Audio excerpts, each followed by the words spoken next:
Since 12 of us are gathered already. Thank you again for coming to this third webinar of the Inherit Hackathon series.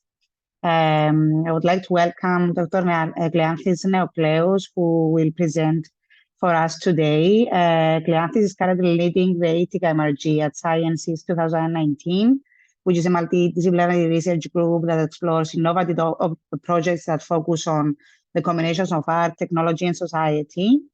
He's a University of Cyprus graduate in computer science. He obtained his doctoral degree and has a multidisciplinary academic background in a variety of fields, including virtual reality, 3D graphics, electronic health, cognitive psychology, computational neuroscience, machine learning, intelligent diagnostic system, mechanical engineering, electrical engineering, space science, and technology.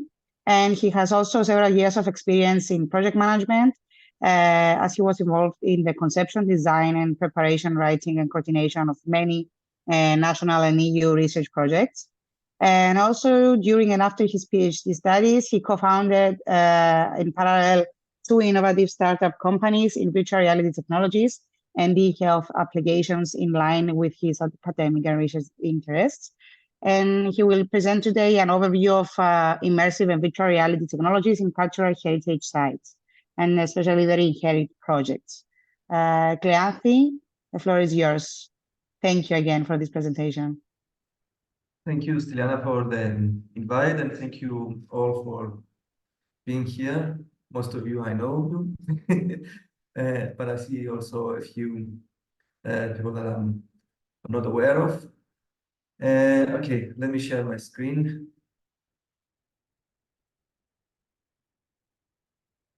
So, Styliana, can you tell me if... Yes, everything looks good. Okay. Okay.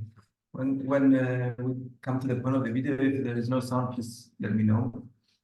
All right, so I thought of going through this webinar like a reflection of what we have done within the Inherit project, the project that is hosting this hackathon, regarding 2 immersive performances, and I will explain what I mean by immersive performances. So I'm gonna say a few words.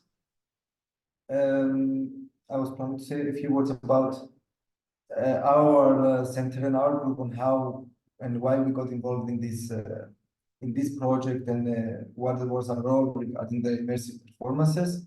Then a little bit the story of how the whole concept of the immersive performances was evolved, and how we ended up actually having those performances into cultural heritage sites. And finally, I want to conclude with some thoughts, because this webinar is under the is within the concept of the cultural hackathon. So I wanted to share a few thoughts about how these immersive performances inspired in a way some future steps, and how this can be further developed from the prospect, not only from the commercialization, but also innovative ideas that can be produced within the cultural heritage combined with technology area. Okay, now, and before I begin, I want to say a special thank you to Andreas Papapetrou, Dr. Andreas Papapetrou, who was actually leading and coordinating these 2 immersive performances, but also contributed with most of the slides that you will see here today. So, very briefly, regarding CYENS, CYENS Center of Excellence is a center here in Nicosia, joint venture between the 3 public universities, Nicosia Municipality, and 2 advanced partners, Max Planck and UCL, with the purpose to somehow bridge the gap between academia and industry. So it's a research and innovation center. It has a number of multidisciplinary research groups or labs, as you can relate to, in a very broad spectrum of areas, but let's say horizontally under the umbrella of computer science. There is a lot of investment in new technologies, in equipment, and on the infrastructure, and also in how we can use these technologies across many disciplines and many areas from the smart specialization fields of Cyprus. Now, as a center, we are obviously having this research pillar kind dominant. However, as I mentioned, we didn't want to have another university. We want to bridge the gap between academia and industry. We want to have a dominant role of the innovation pillar as well within the center. And so it's very important to integrate elements of innovation as well in our research work. Now, mostly the center was comprised by researchers coming from the academia, and the research focus was in areas and programs that somehow continued the work that was coming from the universities.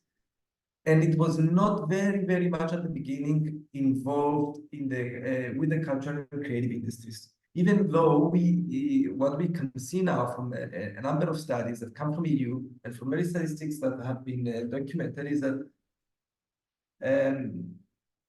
the cultural and creative industry can contribute a lot and can bring a lot with regards to the innovation, especially when it's blended with science and technology. So this is where we wanted to step a little bit into and try and build a cluster within science that focuses on this blending of art, science, and technology.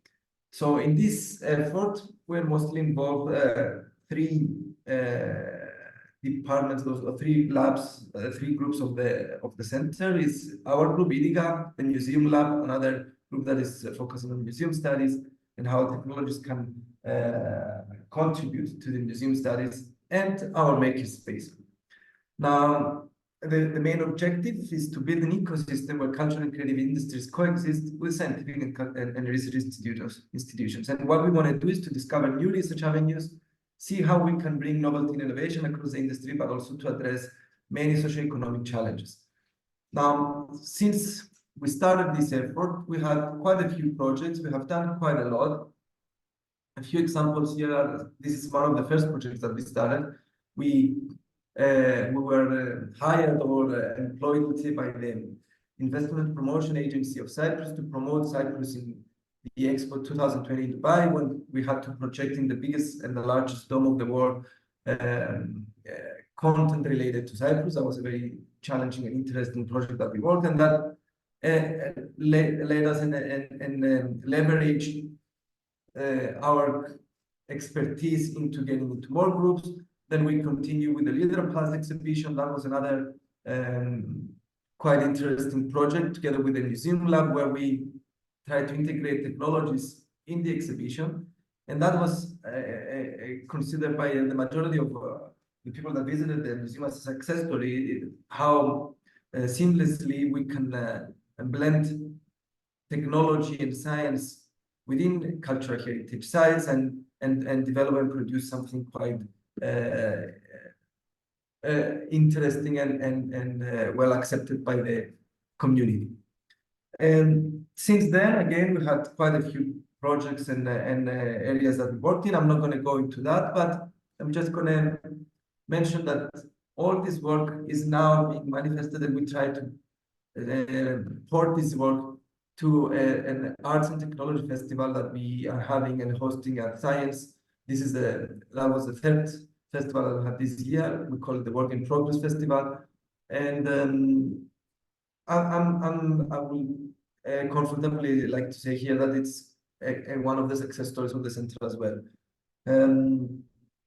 Okay, so having said that, I'm going now towards Reinherit, which is the main theme of this webinar.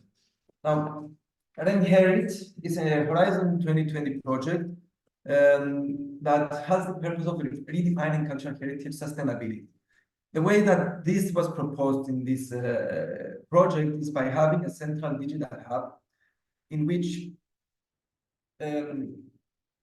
cultural heritage sites or small museums can exchange information, have access to several tools such as applications, resources, or even open source code that was developed by the consortium, and see how they can utilize and exploit those tools and resources for their own benefit and to further expand and help their sustainability. So in a nutshell, this was the focus of the center. And our involvement, and when I say our, I'm talking about our group, ITICA, but also in extent our center CYENS. CYENS was involved with other groups also in other initiatives of the project. But the focus that I will highlight now will be on our group, the involvement of ITICA, which was about developing two immersive performances in two cultural heritage sites. Now, what do we mean by immersive performances? By immersive performances, what we wanted to embrace was the feeling and of the visitor being immersed in the cultural heritage site, meaning that we wanted to elevate and facilitate the experience by adding more stimulation and more elements that could, in a way, help us communicate and present the site in a more engaging way.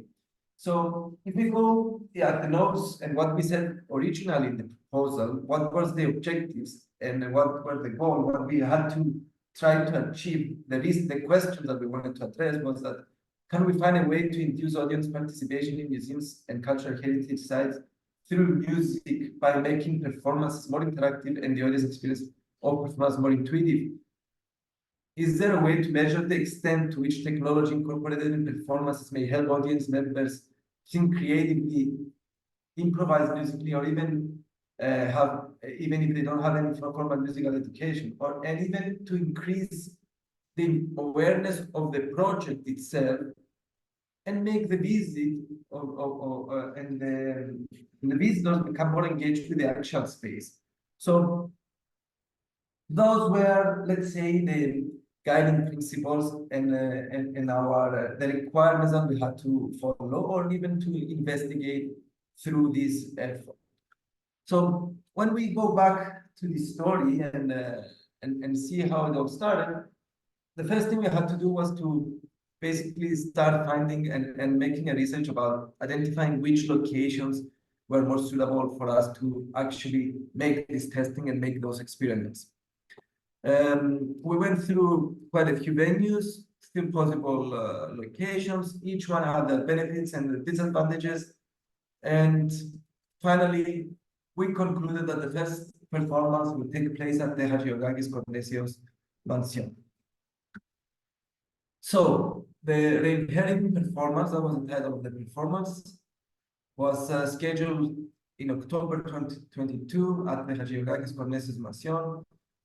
And the objective was to develop a collaborative project where artists, museologists, and computer scientists work together and develop and produce that immersive experience for the visitors of the museum. It was an interdisciplinary performance with music, video, art, and programming. It was hosted by the Ethnological Museum of Cyprus. And again, the objective was to explore and see how the level of engagement could become further increased by making this effort. Now, Hagiorgakis, a brief points here regarding the mansion and Hagiorgakis himself was a dragoman. Dragoman was usually Christian from the local community, or appointed by the Ottomans as an interpreter, because usually they could speak fluently both languages, Greek and Turkish. And as interpreters, they were mostly dealing with the matters of taxation and administration. Therefore, they kind of became, they had this leverage to become further upstream in the society and the community. And the stories that Hagiorgakis Cornesius, even though that was considered by some of the local community as a person that was not very friendly because they were trying to collect the taxation. And on the other hand, there are stories claiming that he kind of helped a lot the locals and the Greeks of Cyprus, and he invested a significant portion of his wealth in building this mansion in Agios Antonios area in Nicosia, which is now a museum and is the place that we selected as where we're going to run our first experiment of this immersive performance. A very interesting place, a museum that has some very nice possibilities of experimenting with technology and the elements that we wanted to integrate in this immersive performance, which are to go beyond traditional museum visits and adding these multisensory experiences, and I will explain how. We wanted to bring a gamification kind of element as well, because one of the target groups that we wanted to bring in these cultural heritage sites are of a younger age, and therefore we tried to develop a kind of a treasure hunt activity within that immersive performance. That treasure hunt was related with 14 selected objects from the mansion, and complemented by historical context that was aiming to connect the visitors with the past inhabitants of the space. Now, sonic cues were also connected to those objects during the treasure hunt, and I will explain about, and I will say a few words about that in a while.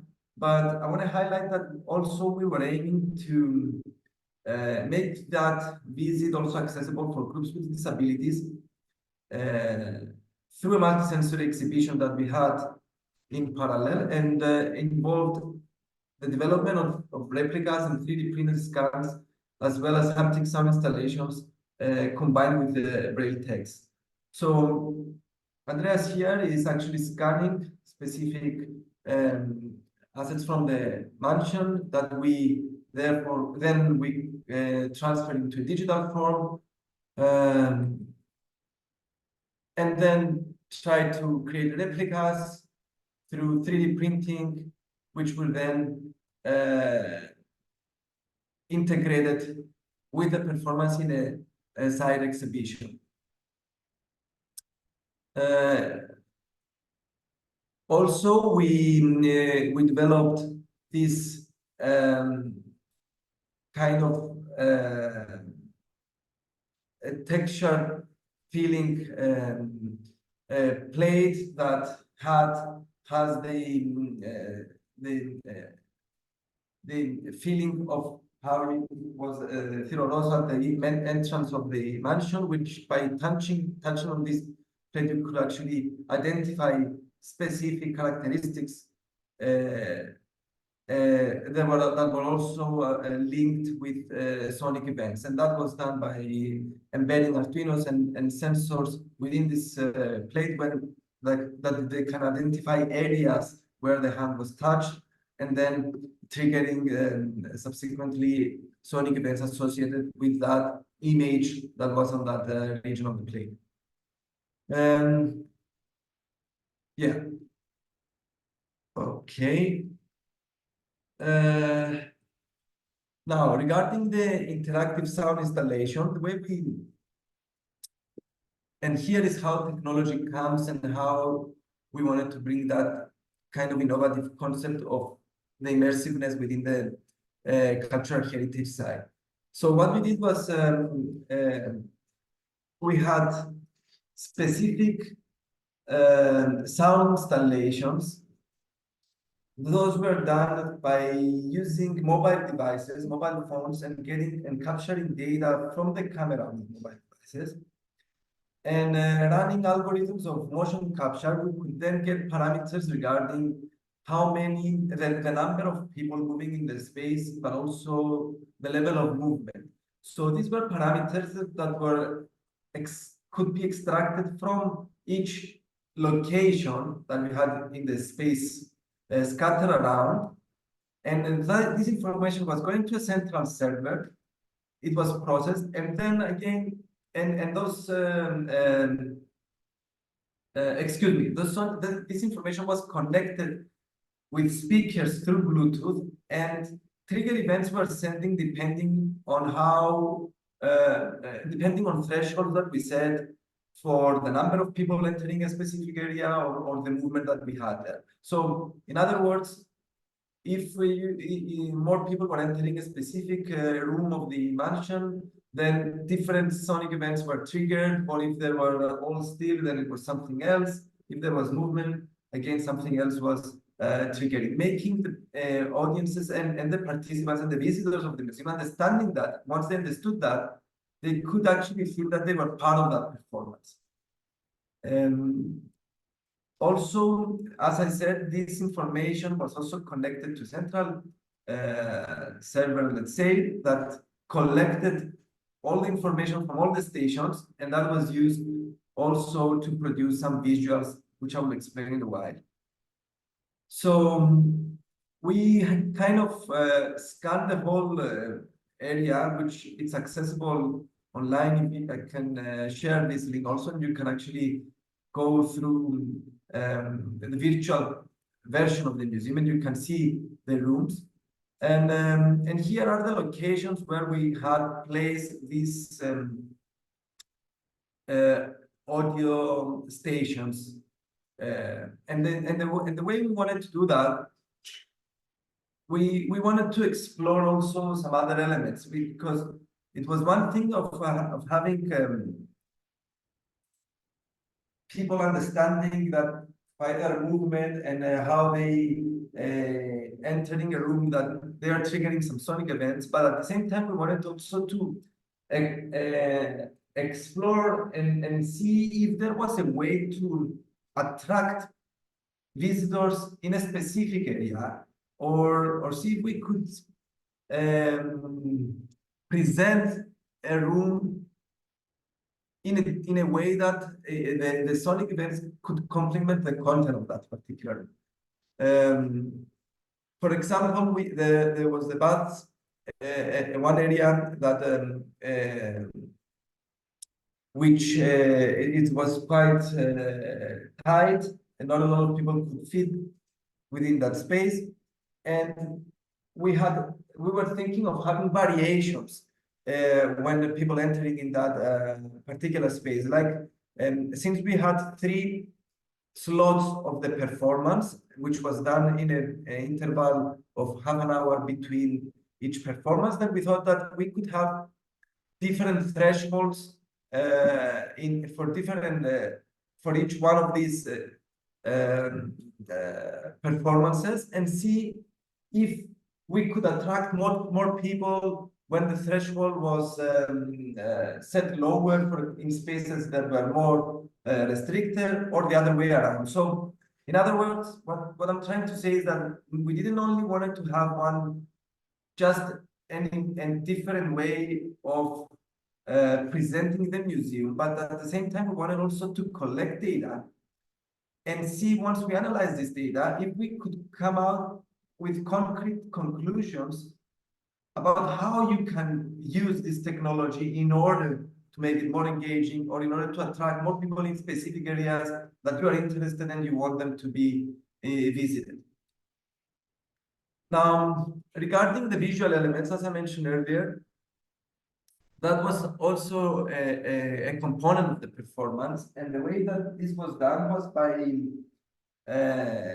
getting all this information about the different locations and the different stations of the mansion, about how many people and the level of movement in each station. That was sent centrally, it was processed, and it was influencing visuals projected on one of the sides of the building.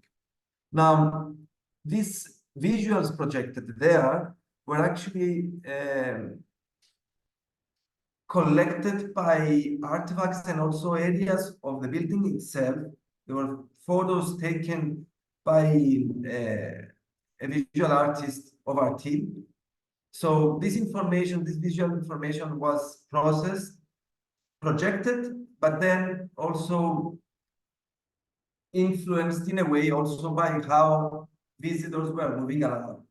Maybe that was not so obvious when someone was observing these visuals, that the visual was also affected by the movement of the people around, because this was collectively coming from all the stations.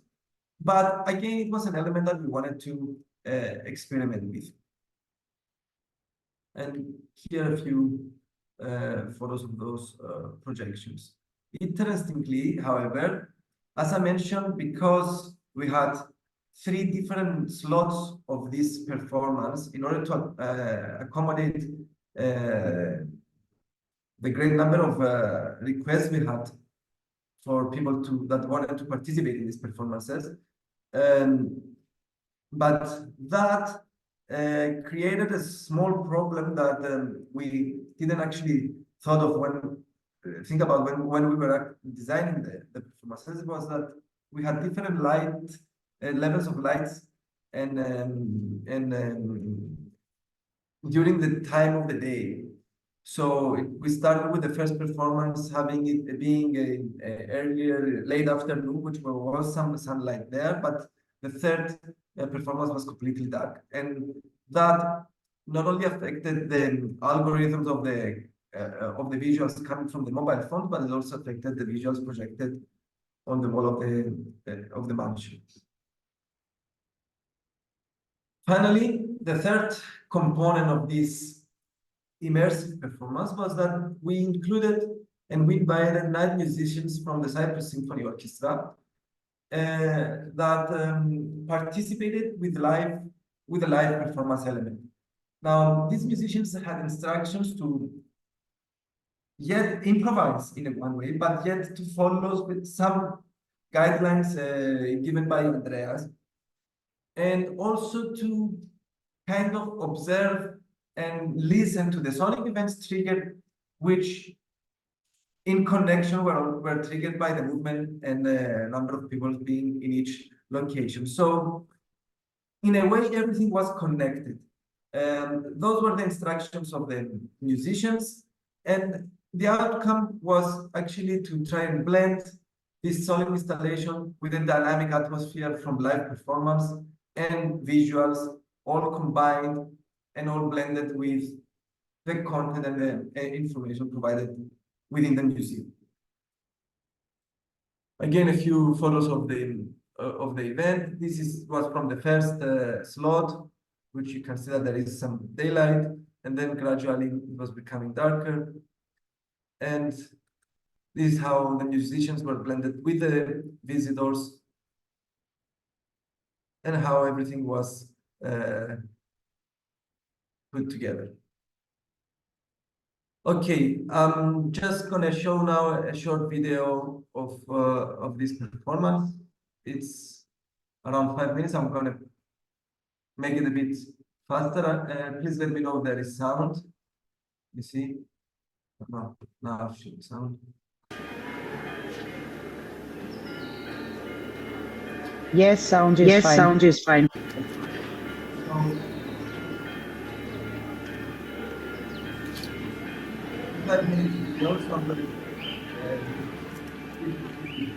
Points and some areas and then how to start.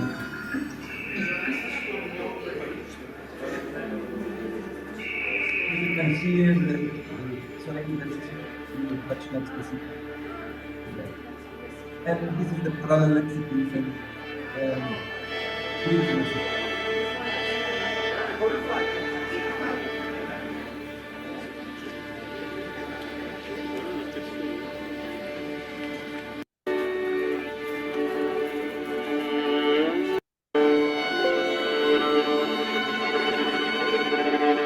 Gradually, the performance evolves, musicians are moving around together with the audience in the different stage.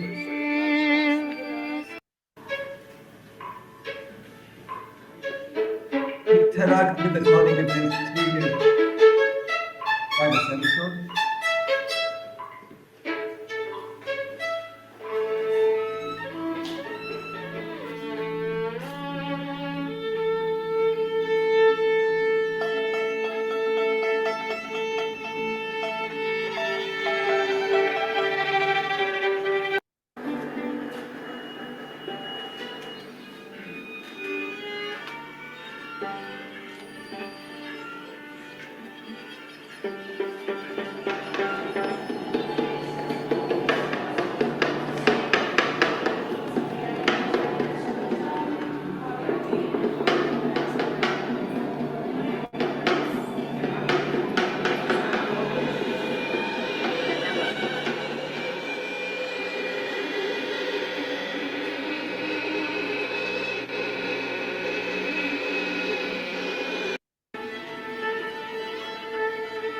The visuals projected gain affected by the movement of the people in space and gradually concluding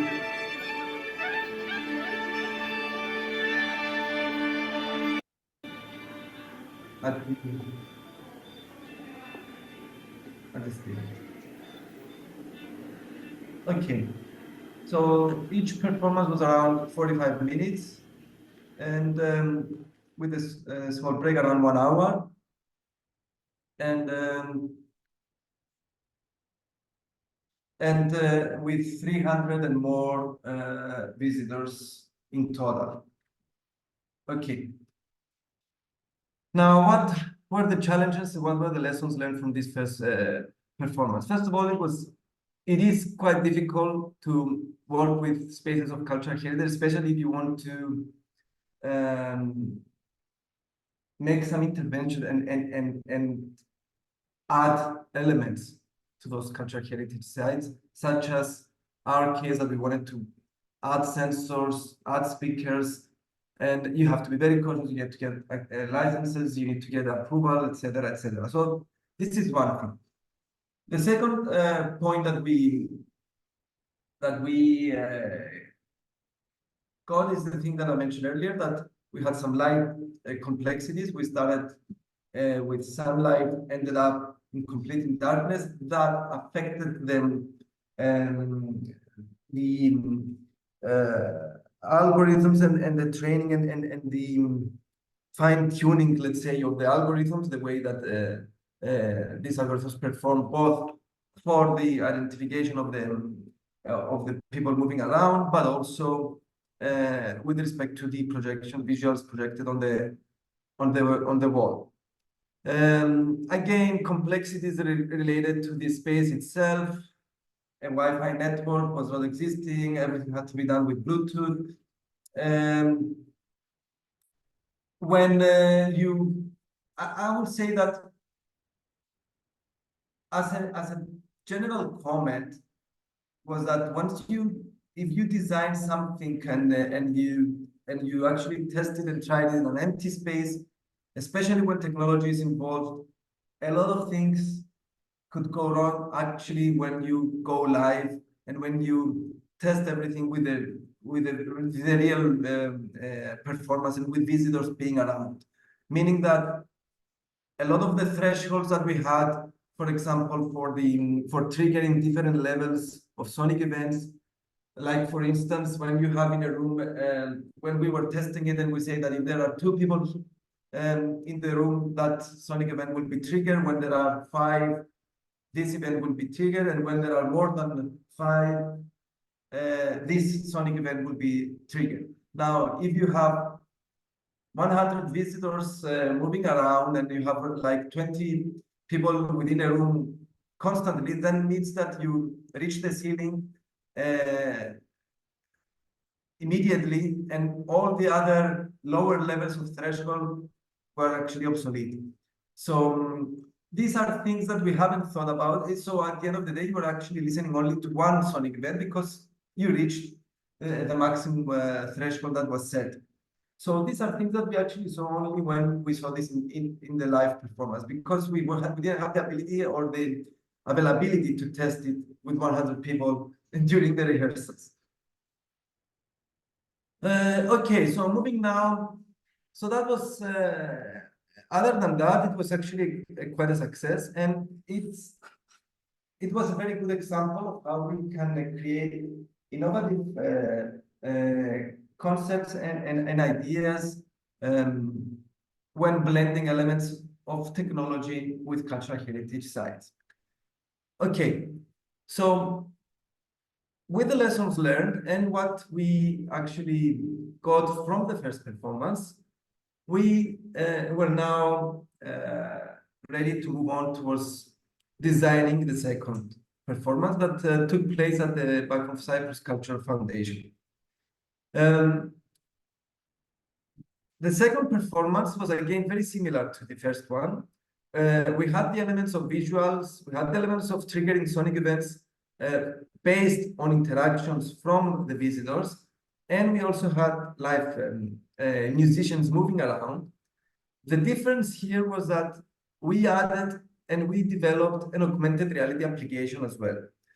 Now, okay, I will talk about this application in a while. So, Reinherited Museum, it was done on the European Museum Day, 19th of May in 2023.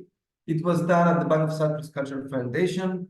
And again, as I mentioned, it was an interdisciplinary performance that blended digital and physical exhibits. The goal, again, was to try and address these questions that we said at the beginning of the project. Can we find an alternative way to experience museums, attract more people, and make them more engaged and make them feel and understand a little bit better the story and the exhibits within the particular space? From a museological perspective, the performance, the question was, can these performances enhance museum visitor experience? Can the app, the augmented reality app, bring an inaccessible ethnographic collection to the public in a understandable way? And we wanted to develop a virtual exhibition with the 3D scan objects so that visitors can have access to this information also before, during, and even after their visit to the museum. The app was combined again with a somehow gamified kind of concept, meaning that we had different locations which the augmented reality information was triggered only if you were visiting that particular space, and it was connected with specific artifacts of the museum. Some functionalities were integrated into the application, such as presenting a virtual object that was not accessible within the museum itself, but it was accessible in a digital form where users could actually scale it up, interact with the object, rotate it, etc., and get even some text associated with that particular object. Now, these were the objects that we took, we scanned, we used photogrammetry techniques to scan those objects and develop them in a digital form. Again, we had 14 sound stations that were triggered, this time not by the number of visitors and the movement, but rather when it was linked with the interactions within the augmented reality application. In other words, through the application, you were able to present through your mobile devices, you were able to see a digital object of those scanned here, depending on the location that you were in the museum. And once you were going closer, moving physically closer to the digital object and touching the digital object, that was considered as one trigger event that was then influencing the sonic and triggering the sonic events within that space.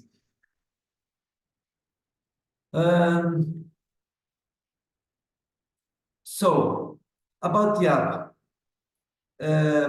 it was developed by a team. It was on the Android and iOS. It was available on both Android and iOS. It was on the store. It included 12 virtual exhibit artifacts.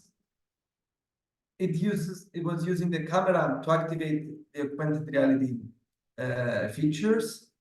And as I said earlier, the users had some interactive options with that virtual object that follow-up triggered sonic events within that region. So here are some screens of the application. You could actually select the language. You could choose an object and get some information about that particular object. But then when you start the application, you had to identify the area in which that application, that object will be triggered and presented in the digital form. So that was kind of the gamified element of that application. And once you find that location, and if you were standing on the proper position, then through your mobile and through your camera, you would be able to see a digital version of that object and interact with it, as I said earlier.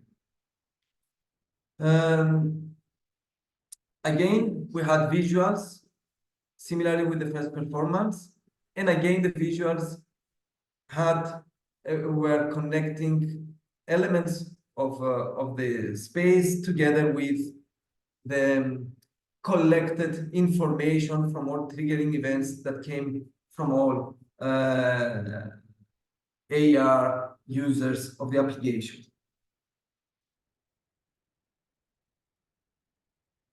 Okay.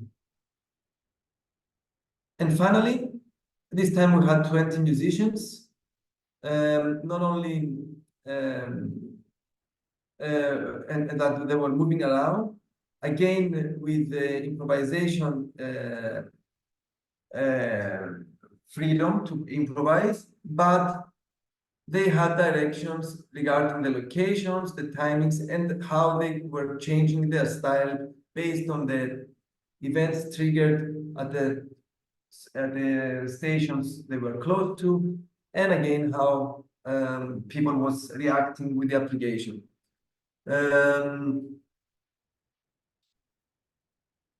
Yeah. How we try to make the audience more engagement. First of all, we had a target group. Again, the younger generations was our target. Therefore, we wanted to integrate that gamified kind of element in the application. We wanted to develop this application because it made it a little bit more interesting to move around and search for the objects. It was kind of a treasure hunt again, only this time there were no clues or anything that was guiding the visitors towards a specific location other than just a photo of that area that you had to identify within the space. And once you were there and you were standing on the proper location, then the object would appear. We tried to develop this kind of pre-performance, during the performance, and post-performance elements. And we were trying to do that through daily social media posts, throwing information about the performance, and then during and after the performance by using the application. We had some question marks integrated within the application in order to get some feedback from the audience, which we got not sufficiently enough, but then it still gave us some insights regarding how well it worked or not.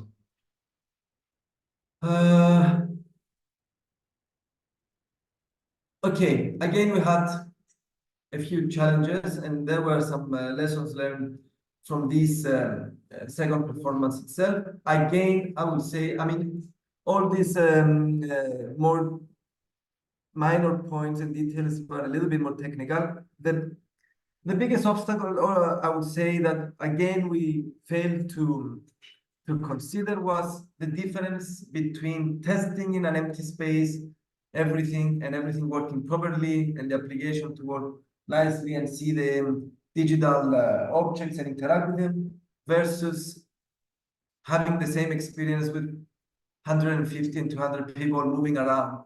Meaning that if I was standing in a specific location and I had a virtual object presented in front of me, instead of me being able to go close to that virtual object and interact with it, in front of me, 5 or 10 people will pass by and going through the object, affecting its presence, etc., etc.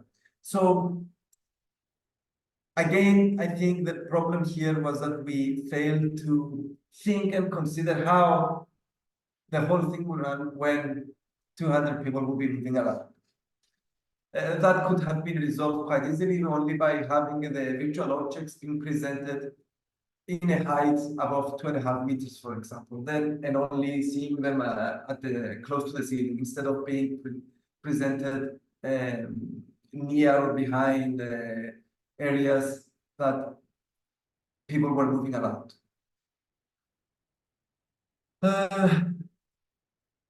That's all I would say. I wanted to say here about the performance. Again, there is a short video. I will leave it to see how the second performance was, and then I will conclude with some thoughts.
Musicians were then guiding the visitors to the outside space, which again,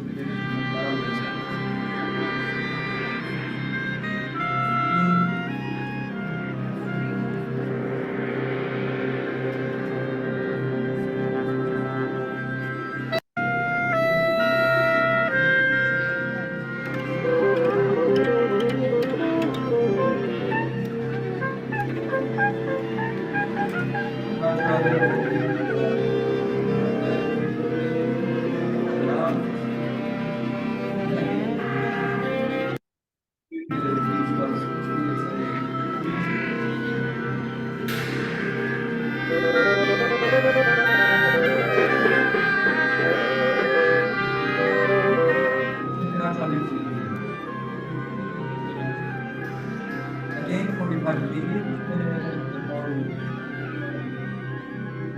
the whole performance, then the visitors were free to move around and make it the application.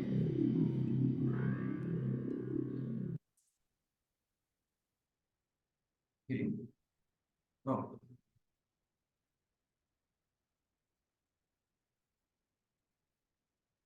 All right. So, a summary. The Inherit 2020 Horizon 2020 project focused on creating immersive interdisciplinary performances at cultural heritage sites. These events were designed to be open to interpretation for diverse audiences, regardless of their cultural and educational backgrounds. And attendees could explore the performances without complicated instructions using smartphone apps, treasure hunt cards, or by following the musicians. The two immersive experiences, the inherited performance, as Cornelius mentioned, and the inherited museum, exemplify the project's goal of integrating cultural heritage sites with immersive performances to preserve and create culture in contemporary context. And I will add to that we kind of ran a live experiment about how can we use these technologies, emerging technologies, how can we use ideas coming from the lab in cultural heritage sites and collecting data to analyze them and see if or how we can further increase this level of engagement and answer the questions that we asked when we started. Again, this was a very large team working behind both performances and within the project. It was a collaborative effort. A lot of work was done in terms of programming and developing the mobile apps, photos, Alexis, Yorgos Hajandonis also worked. The video art was done by Stefanos Papadas. Dimitris Chamas worked on the light design. Graphic design by Maria Luisa and Akiva Petru. We had animations by Alex Baldwin and scanning. A large group of people contributed and helped in order to reach that event. And that's something, again, that I would say it was a challenge as well. It's not an easy thing to do. It requires a lot of time, requires a lot of preparation, requires a lot of resources, and many things could go wrong, especially when you're blending technology. However, within these lessons learned and within all this experience that we got from these performances, and now concluding with some thoughts that are related a little bit with the hackathon. Some of the ideas came also into the surface from all of us that we were engaged and worked in these performances. And what I mean by that, by trying to develop and integrate technologies with cultural heritage sites, we faced a lot of difficulties, we faced a lot of challenges, and we had to overcome those by making some research back at our lab. And then the question came up, what if we could actually use this knowledge and this experience that we got in developing something that could be exploited commercially as well. For example, going back to the first project I mentioned earlier, that was about with the Lidra Palace Museum, which we developed several applications there, one of which was a physical book that combined digital information being projected and depending on what the user and how the user was using that book. This is something that we are now developing in collaboration with the Museum Lab and with the Makerspace in making it into a product. And it started all by trying to blend elements of science and technology with a specific cultural heritage site. Another idea that is being evolved now and came up out of the challenges that we had to face through these immersive performances is by actually working a bit better and elevating the concept behind the augmented reality application. We saw some drawback, we saw some open questions when we were using certain software to develop and build those applications. We saw where there were gaps and where there were problems and how we had to overcome those issues. And we are now in the process of putting these thoughts and these algorithms that we develop and these ideas that we have into a context of developing a commercialized idea. And this is where I wanted to and how I wanted to conclude, because the hackathon is about, again, challenging young researchers into seeing how they can use their knowledge and develop innovative and new ideas or tools or applications that could be used within cultural heritage sites and elevate and increase not only the engagement, but also the whole experience within or outside the cultural heritage sites themselves. So I'm going to stop here, and I think I already passed the time, but I will be gladly ask any questions if anybody has something that wants me to further elaborate or clarify.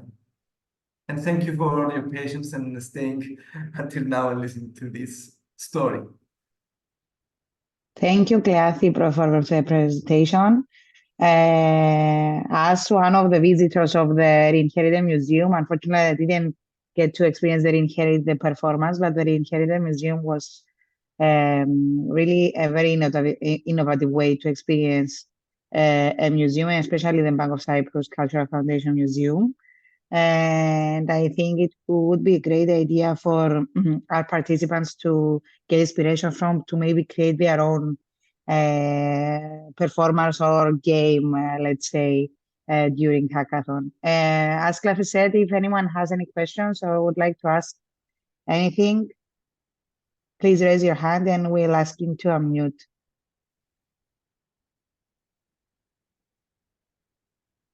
Styliana, I just wanted to conclude by saying that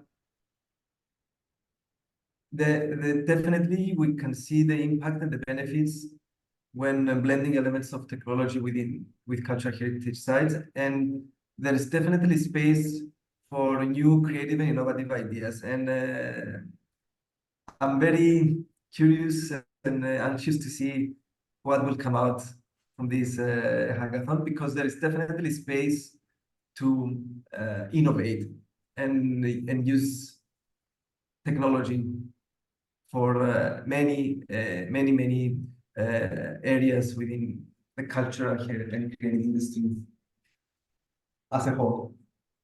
That's why we wanted to have participants from multidisciplinary backgrounds, because everyone can think of something in retrospect to their own background.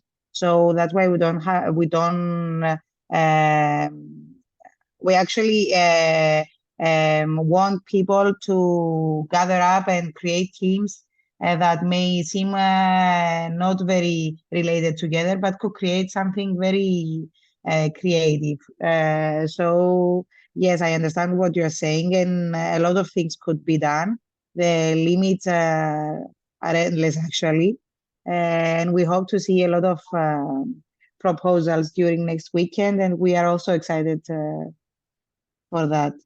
Definitely, this is a very crucial point and key point, Styliana, and congratulations for doing that.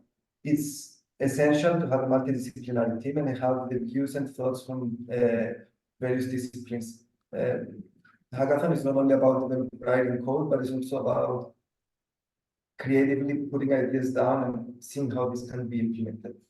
So yeah, let's hope that everything ends up in a good and success hackathon, and we're here to help in any way. Perfect. I also like to remind everyone that all the mentors will be there during the hackathon, so you can ask them questions, talk with them, pitch your ideas, and have a discussion with them before the end of the hackathon. So I think we'll wrap it up. Thank you everyone for coming here today, and we'll see you on the next webinar. And everyone, don't forget to register on Eventbrite. Check out Slack if you have any questions, if you want to ask us anything. And we'll see you on the next one. Thank you so much, Kleanthis, for the presentation. Thank you for your patience and for inviting me. Thank you. Bye-bye, everyone. Thank you.